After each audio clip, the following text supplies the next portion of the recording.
بسم اللہ الرحمن الرحیم۔ السلام علیکم ورحمۃ اللہ۔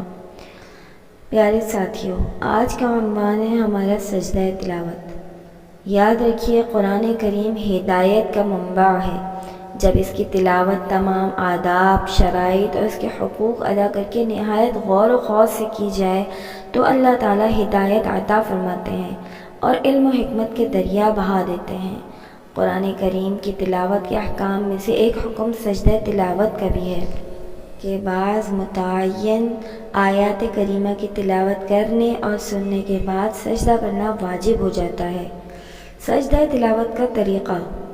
سجدہ تلاوت کرنے کا ایک طریقہ تو یہ ہے کہ اللہ اکبر کہیں، سجدے میں چلے جائیں اور اللہ اکبر کہتے وقت ہاتھ نہ اٹھائیں، اور سجدے میں کم از کم 3 بار سبحان ربی الاعلیٰ کہیں اور اللہ اکبر کہتے ہوئے ہی سر اٹھا لیں تو بس سجدہ ادا ہو گیا۔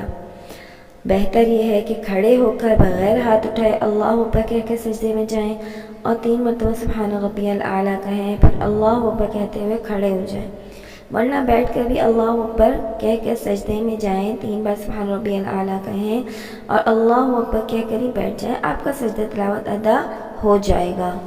یاد رکھیے، جو چیزیں نماز کے لیے شرط ہیں وہ سجدہ تلاوت کے لیے بھی شرط ہیں، مثلاً وضو کا ہونا، جگہ کا پاک ہونا، بدن اور کپڑے کا پاک ہونا، قبلہ رخ ہونا وغیرہ۔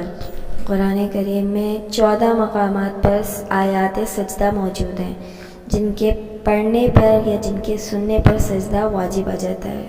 یہ بھی بات یاد رکھنے کے قابل ہے کہ جو دعا ہم سجدے کے اندر پڑھتے ہیں وہ پڑھی تو جا سکتی ہے، لیکن بہتر یہ ہے کہ یہ دعا پڑھی جائے: سجد وجہی للذی خلقہ وصورہ وشق سمعہ وبصرہ بحولہ وقوتہ۔